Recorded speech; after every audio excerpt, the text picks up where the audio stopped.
Years ago, the fire at St. Aldwin was meant to erase everything. The lies, the experiments, the blood that bound them. But secrets don't burn, they wait. And now, they're waking again. This is The Hidden Daughter, Legacy of Blood, where the past hunts the living, and family is written not in love, but in DNA. Years had passed since the fire at St. Aldwin Research Hospital. The village thought Janet Anderson and Emily Okello had vanished forever, but shadows linger where secrets were born. Jane Miller, once Janet, now living under a false name in a quiet coastal town, had settled into a fragile life. Every morning she lit candles for the children she lost, Jackie and Robert, and whispered their names into the salt-scented air. Her limp reminded her of the night she had fled, her dark glasses shielding her from the world's prying eyes. But Jane wasn't content to remain a shadow any longer. The flash drive from Daniel Okello had lit a spark. Robert, the boy called Subject 24, was still out there, and someone had been watching. Daniel Okello, the man whose obsession with genetic legacy had changed lives forever, had disappeared into the chaos he'd helped create. But obsession never dies quietly. Somewhere in London, he was following threads, tracing bloodlines, tracking the boy he had once declared not mine, but had shaped with his own hand. Daniel was torn between guilt and ambition, haunted by the faces of the children he had put in harm's way. Robert Okello, now a teenager, had grown under the shadow of the experiment. Stronger than expected, yet marked by the M1D gene anomaly, he lived in isolation, trained to understand the secrets of his own origin. Subject 24 had questions burning in his green eyes. Why was he different? Who truly were his parents? And most importantly, who was coming for him?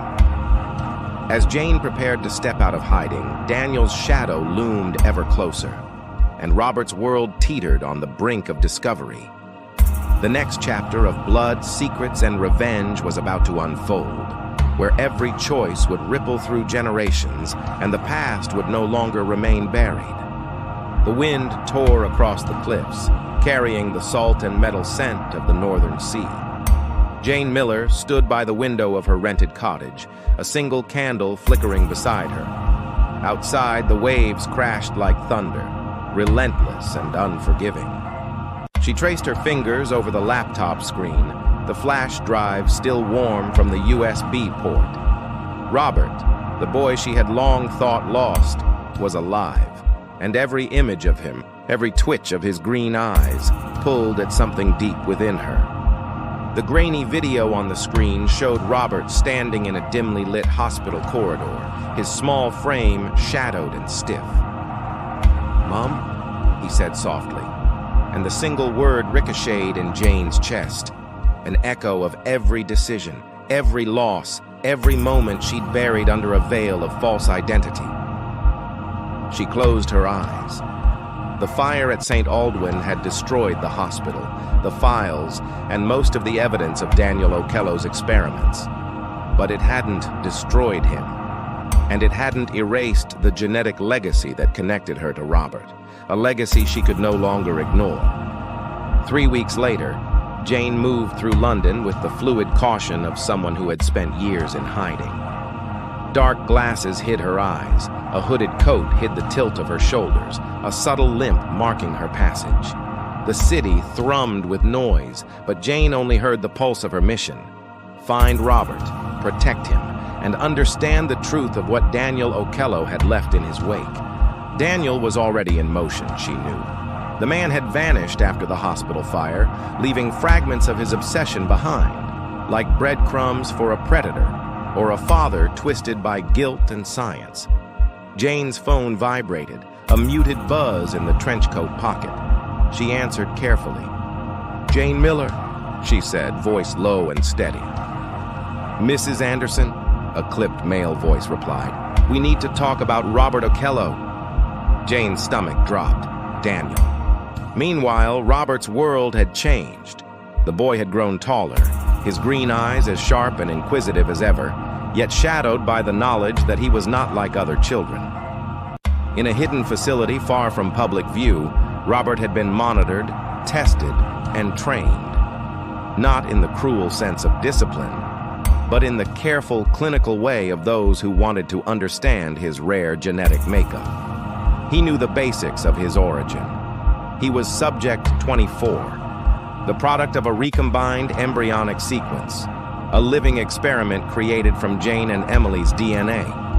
He did not yet know the full extent, the horrors that had brought him into existence. But curiosity burned in him like a live wire.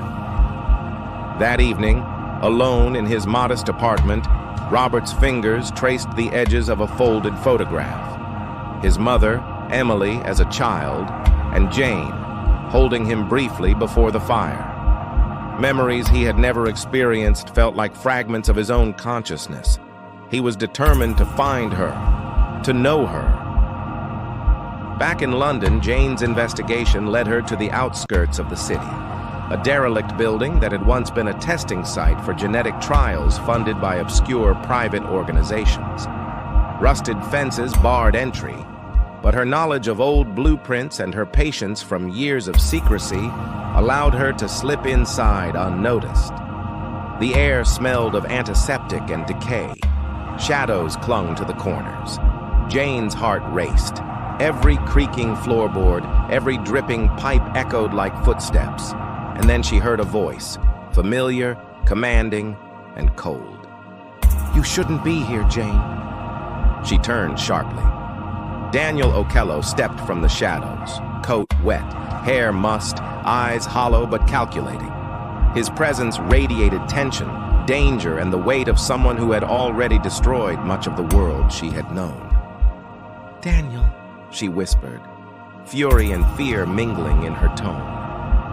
"Where is he?" Robert's name caught in her throat. "He's fine." "For now," Daniel said, voice tight. "But you're going to need to trust me, Jane. Everything that happened, it wasn't just random. It was calculated, and there are forces even beyond me who want him for what he is." Jane's pulse spiked. "You mean they want to use him?" Daniel nodded. "Use him. Study him. Weaponize him." Jane's fingers curled into fists. "I won't let you or anyone else take him again." Daniel studied her with an unreadable expression. "That's exactly why I brought you here. He needs protection, Jane. And only you, only someone who understands the truth, can keep him alive." Robert, meanwhile, had begun piecing together the fragments of his own life. A coded message arrived that night, anonymous and unsigned. Coordinates leading to a facility in the outskirts of the city. The same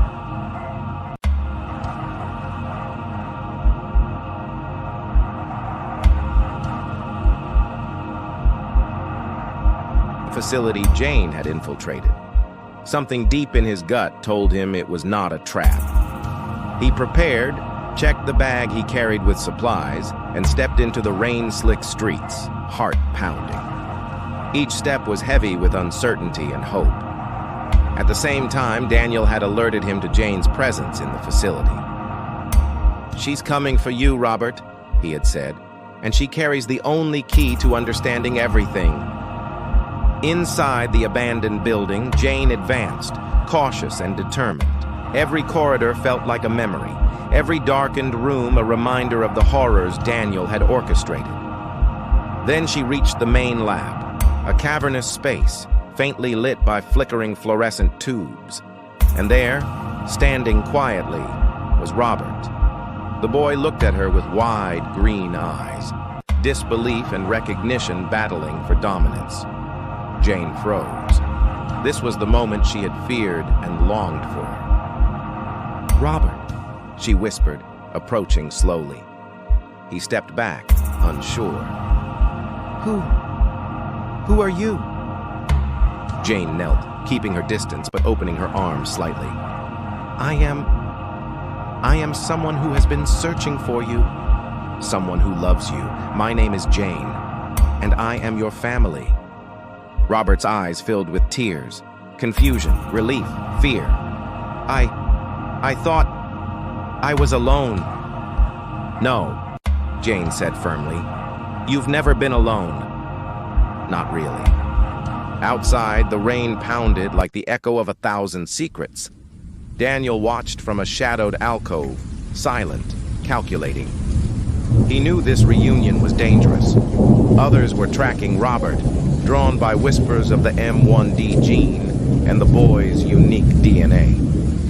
And in the underworld of genetic research, nothing remained private for long. Jane took Robert's hand. "We need to leave," she said. Before they could move, alarms blared, red lights flickering.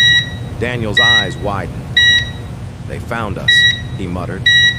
Robert gripped Jane's hand tightly. Who found us?" "People," Daniel said, his voice low and tense. "People who want to control what you are. You are the culmination of a long experiment, and they'll stop at nothing to claim you." Jane's heart pounded. The storm outside mirrored the storm of her life. She had fought for years to protect her children from shadows and lies, and now those shadows were closing in again. That night, the trio fled into the rain-soaked streets. Jane, Robert, and Daniel moved silently, blending into alleyways, slipping past surveillance, and using knowledge of the city's underbelly to stay ahead. Each step was calculated. Every glance over the shoulder was a reminder that danger was near. Robert's mind raced with questions. Why me? Why was I created? Jane's eyes softened, filled with grief and sorrow. Because of the mistakes of the past, Robert. Because some people believed they had the right to play with life. But you are more than an experiment. You are human, and you are free. We will make sure of it. Daniel stayed silent, knowing the boy's fate rested as much in Jane's hands as in the chaos he had once created. But deep down, he understood that redemption, if it could be earned, would come at a cost. By dawn, they had reached the outskirts of the city, a small safe house prepared months in advance. Jane barricaded the doors, her hands trembling but resolute. Robert sat on a cot, exhausted but awake, eyes wide as he processed everything. Daniel looked at them both, torn between guilt and purpose. "You can't stay here forever," he said quietly. "They're still out there, watching, waiting." Jane's jaw tightened. "Then we fight. We survive. And we take back what is ours." Robert clutched Jane's hand, small and fragile, yet burning with newfound courage. "I want to understand," he said softly. "I want to know who I really am." Jane nodded. "And you will. I promise. But first, we survived the night." Outside, the wind screamed, the rain battered the walls, and the shadow of danger stretched across the city. But inside, a mother, a son, and a reluctant guardian faced the coming storm together. Because the past was not finished, and the legacy of blood was far from over. Outside, the storm swallowed the city. But inside that small safe house, 3 lives trembled on the edge of something far greater. A mother, a son, and the man who broke them, now bound by a truth too dangerous to keep buried. They ran from the past. But blood remembers, and what was once created will rise again. Next, Bloodline Rising.